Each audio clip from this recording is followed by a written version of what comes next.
Hey, we're back. It's DMG's Bootstraps and Business. I'm Savannah Jones. And are you thinking about changing up industries, maybe taking on a leadership role? Well, we'll be speaking with Erin Hubert, who has done just that, and she's done it several times. She's worked for an NBA team, she's worked for a major broadcast station, and she's worked for a national nonprofit, and she's not done yet. She's about to switch it up again. Erin, I am so happy to see you today. I mentioned it looks bright and sunshiny there because you're in California, and you said, no, not really. Yeah, nope, we got a good rainstorm going today. It feels like Portland. Well, thank you so much for making the time for me today. We're going to talk about you and some of the industries you've worked in, which have been quite a variety, including an NBA team, a major broadcast company, and a national nonprofit. And you're not done yet. You are making another leap. So why don't you just tell us a little bit about yourself and what your world is like and what it was like before corporate? Okay. Well, great to see you, Savannah. Thanks for having me today. I grew up in Portland and went to school at University of Oregon in Portland State and got a business degree and went, before corporate. When you say what was it like before corporate, I feel like I sort of was into corporate right out of college.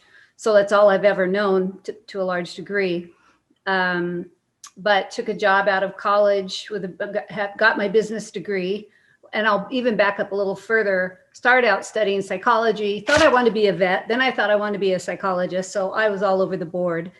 And long story short, by junior year, realized I was not headed down the right path for either of those majors. And somebody said, women in business in the 80s, that's the way you should go. That's going to be where the opportunity is. And honestly, I thought if you had a business degree, you were an accountant. I mean, I just didn't really quite understand what the degree entailed. So jumped into the business degree my junior year, graduated with it. And then I didn't really know what to do when I got out. It's like, what should I do? And everybody said, well, you should be in sales. And I honestly didn't think I should be because I was the Girl Scout that was always, you don't want to buy any cookies, do you? Which is not the most salient sales skill you want to have. But I got a job right out of college at Channel 8, NBC affiliate in Portland, as a sales assistant, and they agreed to train me for sales. And really, that was the fortuitous door that opened out of school. And my sister was dating a guy who was a floor director there. So that's how I found out about the job and started there and moved into sales, and my career went from there. So I've always really thought of myself as an accidental business person, quite frankly. And then that counselor that said, women in business. And so I was like, okay. Wow. Well, a lot of insight there. She knew you before you knew you. So you went from KGW to the Trailblazers. Is that how that transition worked? No, I spent a year at KGW as a sales assistant and then was looking to get into sales and was going to sell TV. But by then I'd fallen in love with a guy who was at the competitive TV station. And back then you couldn't be married to somebody who was selling for the competition. Today it's completely different. So he was pretty established, was a sales manager at the ABC affiliate. So I went into radio sales. He was coaching basketball, and the gentleman he was coaching with was a sales manager at a radio station. So Stan introduced my husband, his name's Stan. He introduced me to the guy, and I ended up going to work for him in radio. And he's a dear friend to this day, was a powerful mentor for me when I first got into radio sales. And so I was in radio for 10 years in sales and sales management, and then went from there to the Trailblazers. All right. And what was the position at Trailblazers? When I left radio as a sales manager. And when I got to the Trailblazers, basically I was selling. You had a fancy title, it was corporate sales manager, but they had everything in-house at the Blazers. So all of their media, their radio, television, signage in the building, they had magazines, all of these vehicles. I was on the team that sold it. There were only 3 of us. It was pretty small when I first got there because we were still in the Coliseum. And so I sold for roughly 2 years, and then they moved me. And well, no, you know what? It was longer than that because I was able to work flex time for a number of years when my firstborn my secondborn came along. So I think I probably sold for about 4 years, and then they moved me into So I was director of sales, and then moved into VP of sales and service, and then senior VP of sales and service, and eventually was the executive vice president, chief operating officer, running everything that was the business. The only thing I didn't run was the team. Bob Whitsitt ran the team. Wow, what an exciting role from where you started to where you ended. Yeah, it was a blast. It was just this natural progression that really came about as the Blazers. Originally, they didn't think they were going to get the Rose Garden built, which is now the Moda Center, and they were in the smallest arena in the league, and needed the massive influx of revenue that would bring. You can double your capacity in an arena, sell all those tickets and parking and concessions, and so they got into other business venues to try to augment revenue until the Rose Garden could get solidified. And we got into the airport business. We got into all these other businesses that probably were more similar to my broadcast background. And so it just, as needs came along, my responsibilities just grew to try to help address the needs that the company was seeing at the time. And then you went from an NBA team to back into broadcasting in a major broadcast company, Entercom. Yes, joined Entercom Communications, where you and I had the privilege of working together. And I loved radio. In fact, when I first left radio and went to the Blazers was a blast. It was a fantastic career and a wonderful organization. But when, again, they were playing in the Coliseum, they were super successful, selling out every game. There was no pressure. There was no business pressure. And after 10 years in radio, and I worked for 5 different owners and probably 15 different music formats, it was constant change. And I cut my career teeth on relentless ongoing pressure and change, which is good. I was really glad in my formative years that I had that. So it wasn't such a shock to the system, right? And so when I got to the Blazers, I was honestly kind of bored at first. I missed radio terribly. Always figured I'd go back to radio. And then things changed with the Blazers. It got into more businesses, business pressure kicked in, and so it got more fun for me. And Entercom had tried to hire me before, and it just wasn't good timing for me to leave the Blazers. But the time when I had been running the business for about 2.5 years and loved it. It was a blast of a job, a dream job. But there are a couple of guiding principles that have always been my North Star for my career. One was key one was balance and balance with family. I now had 2 little boys, and just told myself if I ever couldn't really, I built them into my life. So at the Blazers, I got a pair of tickets as an employee, and I bought an extra pair. So we took the kids to the games. I would just leave at halftime and get them home and into bed. I worked in their classroom once a week, just put it on my calendar for the year, and probably made it 75% of the time. Once a month would take the afternoon off and pick them up from school. So I just did these things to keep myself grounded in what was going on with them. And when I was running the business, we could talk for hours about how that changed, but I had to be at every game. I had to be at every game until the lights were off for a number of crazy reasons. It was a tumultuous time at that point at the Blazers, and I was losing that balance. And in the first year, I thought, well, first year of running this massive organization, it will settle down. And it didn't. It only got more intense the following year. And I think the kids, they were now in sports. My husband was taking them all over the place for practices and what have you. And I was missing all this. And they maybe came to 2 games with me that whole year because they had so many activities.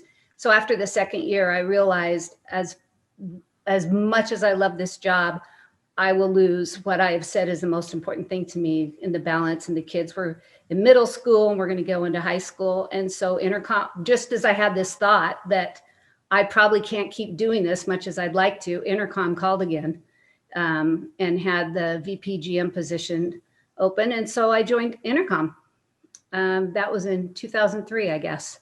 So and back into radio. Yeah, back into radio. And what was exciting, because I had talked to the CEO of Entercom before when they had tried to hire me before.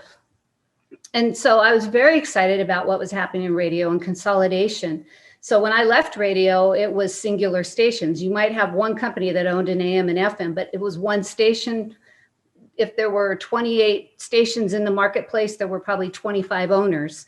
And now going back to radio, there's probably 30 plus stations, and really only three key owners, a fourth smaller owner, but three key major players. So it all had consolidated, and Entercom owned 7 of those stations at the time and had just purchased a couple, 3 more when they came back and hired me. And so you had this mashup of all these stations that had all been separate entities, separate processes, separate cultures, separate values.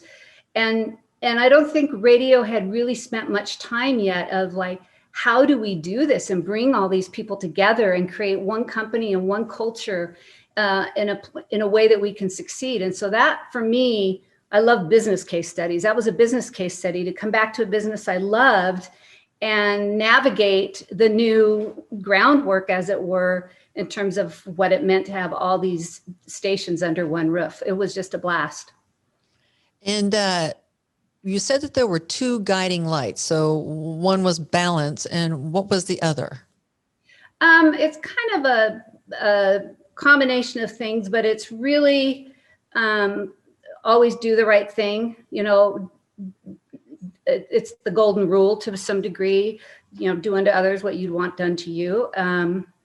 So it's just make a difference, always do the right thing, contribute in the right way, and just how I conduct myself, stay on the high road. So there's sort of a combination of those kinds of values in terms of how I tried to navigate my career, and then my personal life with my career and what was important to me.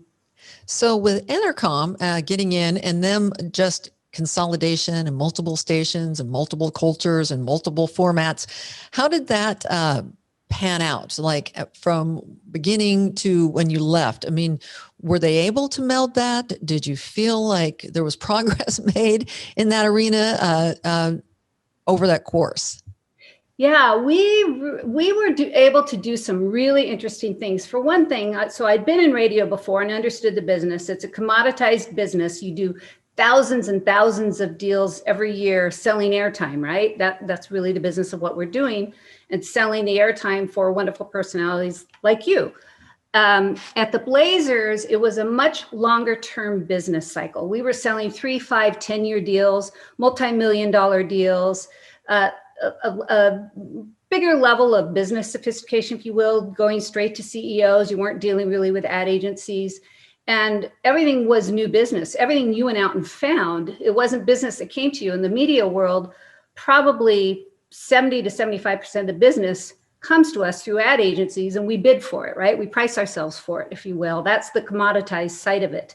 The business development piece is for me where it was more exciting. And so we were able to come back. We were really in the dark ages with digital and our websites. The websites were very unimpressive, but yet were a reflection of our brand, but there wasn't that key understanding. And today's far different. The radio broadcasters do tremendous work with their websites. And so it was getting us in the digital age, getting that product up and going. It was creating values. What are shared values for everybody under that one roof? It isn't shared values for each 7 stations, but what are our shared values? How do we work together, sell together? You have 3 different producers. How do you do work in a streamlined way for them and not 3 different ways? So a lot of it was systems and processes and just things you do in the business world. But where we probably were able to make the biggest difference, when I got there, we were struggling. So of the 3 major stations, we were probably the lowest performer in terms of share. Everybody looks at their share of business every month, and it's a competitive business. And we were struggling and not doing as well. And I wanted to take some of the things I'd learned, and I talked a lot to the CEO about this and to my regional boss before they hired me, bring some of the things I learned at the Blazers. So we segmented, and radio had tried this before, but the commoditized part of radio ends up being the beast that wags the dog. And it was really creating a new business development and creating a separate structure, separate staff, compensating them differently, because radio sellers for years were 100% commission. Well, you can't live on 100% commission if you're doing long-term deals that take a year to close, right? So it was really changing the structure. And we put a whole business plan together for 5 years, which radio didn't tend to think in the long term because it's such a short-term business. And it wasn't anything super that unique. It was just the discipline of a thoughtful plan, putting it into place. And within a year, we were on top of the market. And we stayed on top of the market in terms of our share of business every year, really until the recession hit. And then it was just everybody circled the wagons, and it was we were back to just commoditized business because the world was in a short-term place. And that's when you made the leap to the industry of nonprofit with the Boys and Girls Club of Portland. Yes. After a couple of years in the recession, I could see just the business had become far more commoditized. It was really that restructure and the new business that excited me and the creativity behind it. And I just felt like a different leader who would thrive in the commoditized environment would make more sense than I. And I had served on probably 15 to 18 different nonprofit boards, at one point 12 at one time. So it was very, very consuming. And a friend of mine was a CEO of a nonprofit retiring, and she kept working on me. You should take my place. You should take my place. Another story. I didn't end up doing that, but I credit her. She's the one that got me thinking, oh my goodness, I've been on all these nonprofit boards, have learned a lot, seen a lot. My sons were graduated from college and getting successfully established in their careers. So my earnings requirements weren't the same, because you don't earn the same in nonprofit. It's just pure and simple.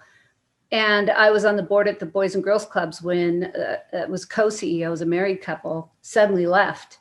And I didn't enjoy it. Anyway, I ended up going there. I didn't think I would. I thought I was going to go do something else in the nonprofit sector.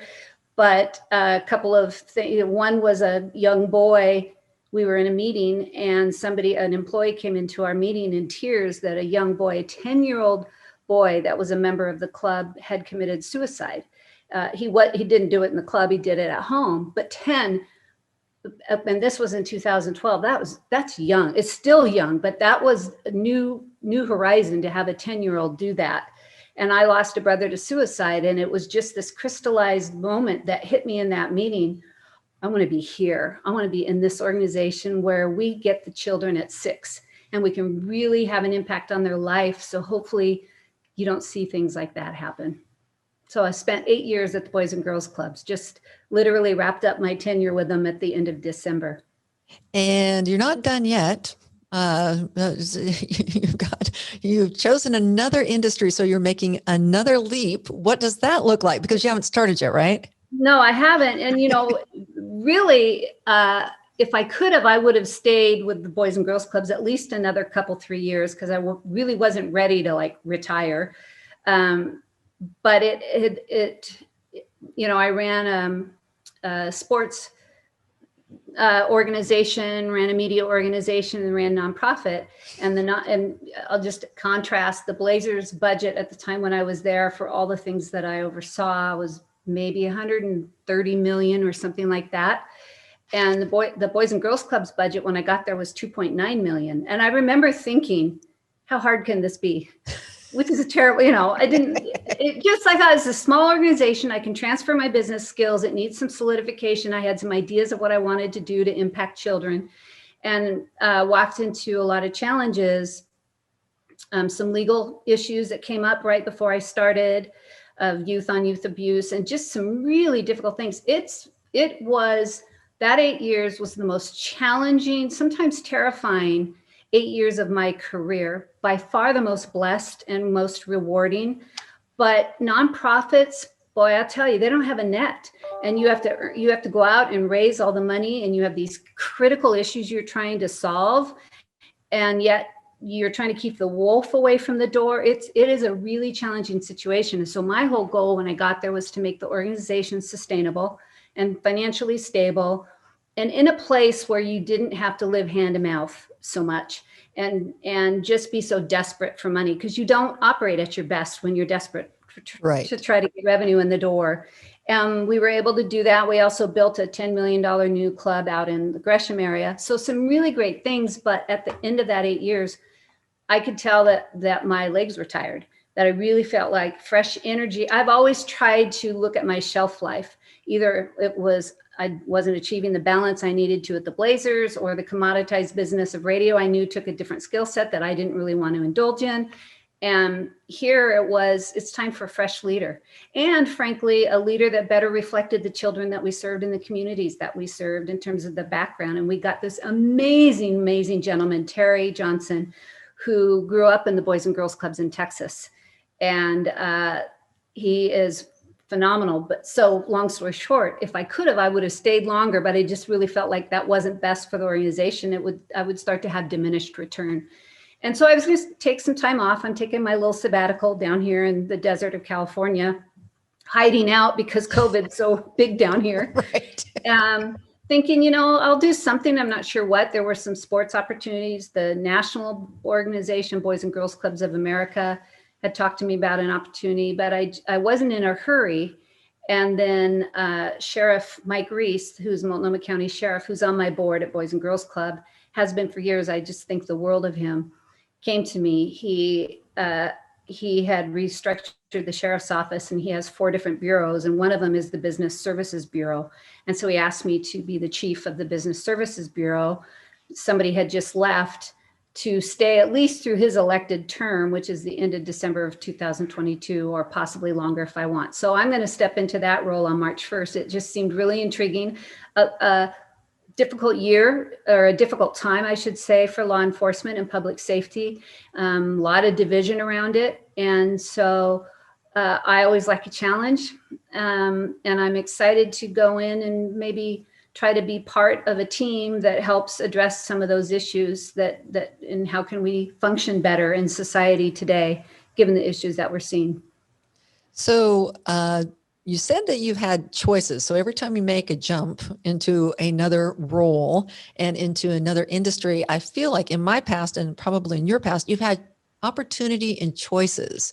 So what leads you to make that choice, one over the other?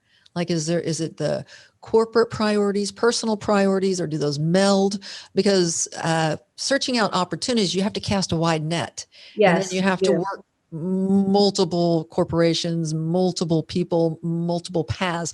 What kind of was the guiding light to making those choices when you had those types of opportunities? What drives you? Because I think you're fearless. So, maybe really, you enjoy the challenge. You like the stress, you like the pressure, you like, balls in the air. So what guides you to make that decision? Because we've had such a year of change. People are jumping industries, jumping positions, stepping into things that they've never done before. Right. So maybe what advice can you give to lead them to make a really good choice? Yeah.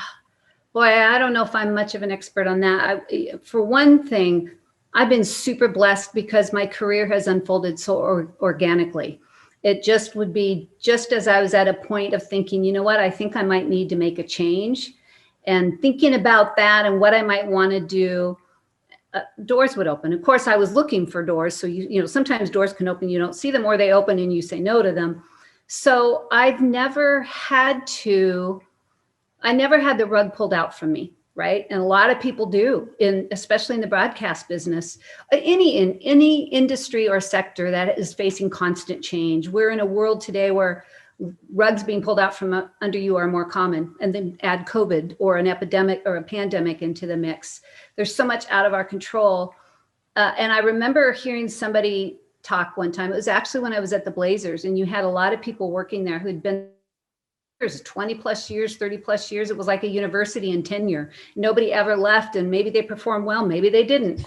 And things were changing, and the leader at the time could see this, and he brought in a speaker, and I loved this. I've never forgotten it. It pretty much annoyed and upset everybody in the room. I think I was the only person that loved it.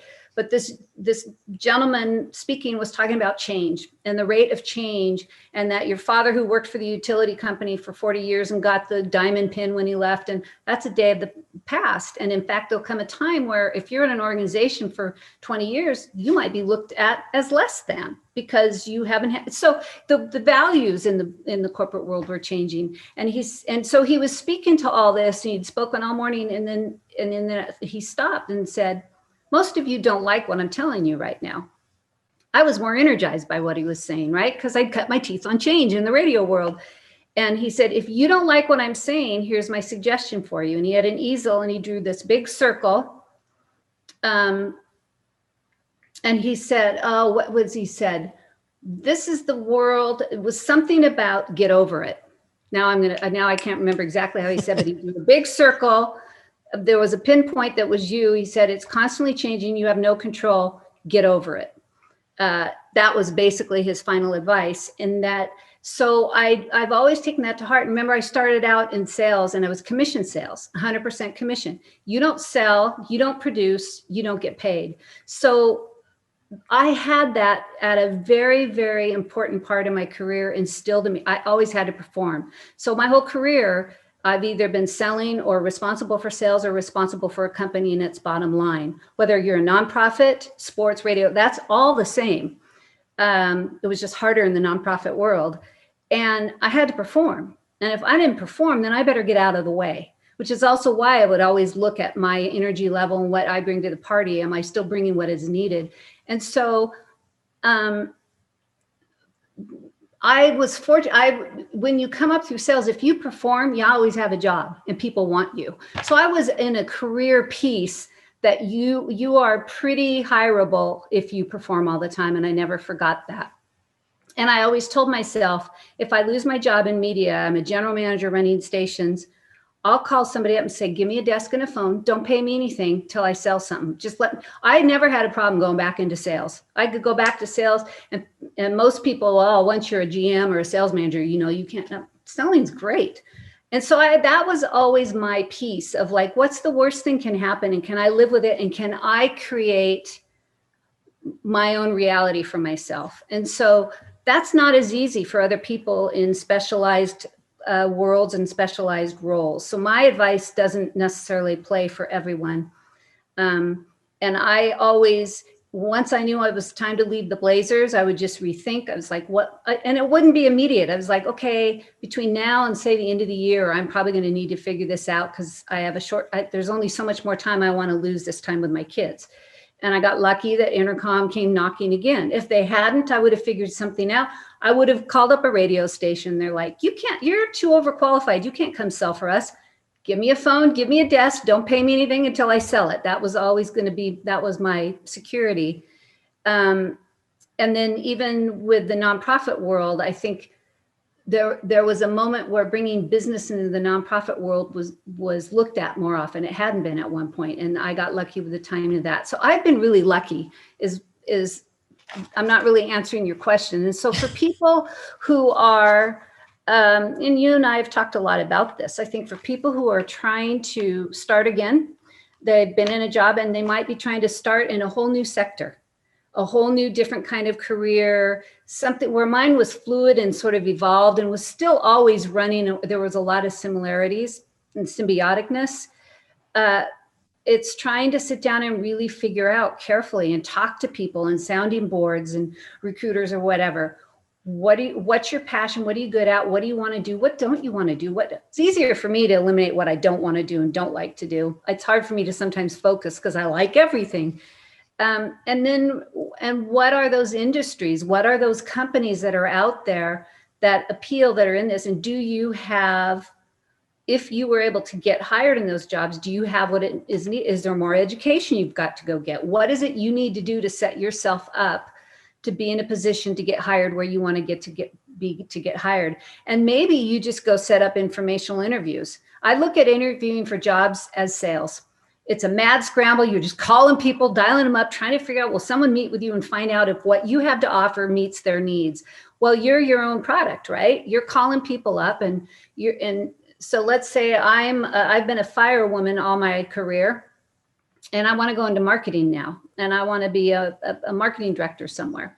That's a pretty big leap, right? So I got to figure out what's entailed, what's it need. Do I need to go back to school? I'm going to call every marketing director of companies I admire and say, will you sit down with me and just tell me, how would I ever get it? And it's sales skills, right?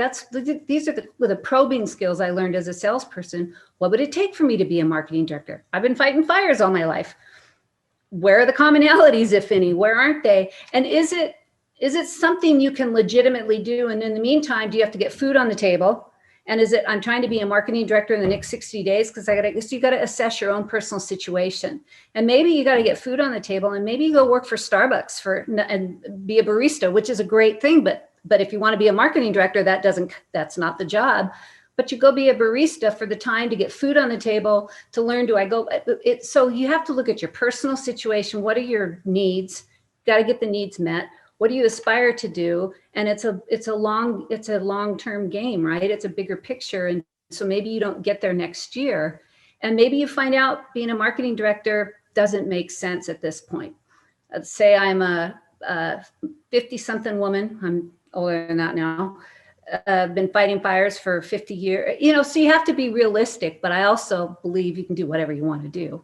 So I don't know, Savannah, if that answers very well, because there's not a black and white. I think you have to really look at what do you have to do, what do you want to do, and then research. We have the internet and so many ways to research companies, and then just find people who will meet with you and give you more information to help you inform your decisions. Well, that's a great advice. And I especially like where you say, and I agree with you, you find out what you don't like, because in my career, which is a 20 plus career, I liked a lot of things. There was a lot to like. And then when I got out of it, I was like, well, I like all that. I mean, I like it all because I did it for so long. And then I was like, no, I don't really like that. No, I can do that. I've done it for a long time, but yeah, I don't really want to do that. So that is a great course. Find out what you really don't want to do and avoid that, because you will find the things that will naturally, you will gravitate to and that you will walk towards. Yeah. Yeah. And it's, I think I have a lot of friends who I've talked through who've been in really tough situations. And it's like one of my favorite sayings, how do you eat an elephant a bite at a time? Because the elephants are so huge. And when we're in life situations that come up, especially if I lost my job yesterday because COVID shut a place down where I worked, they're not going to open for a year. And you're reeling emotionally, and you're feeling out of control. That's a gigantic elephant you're facing. And so all I know is, okay, I'm going to start with that elephant's little toenail there, and I'm going to take a piece of that and chew on it. And if I don't like the taste of it, I'm going to move to his trunk.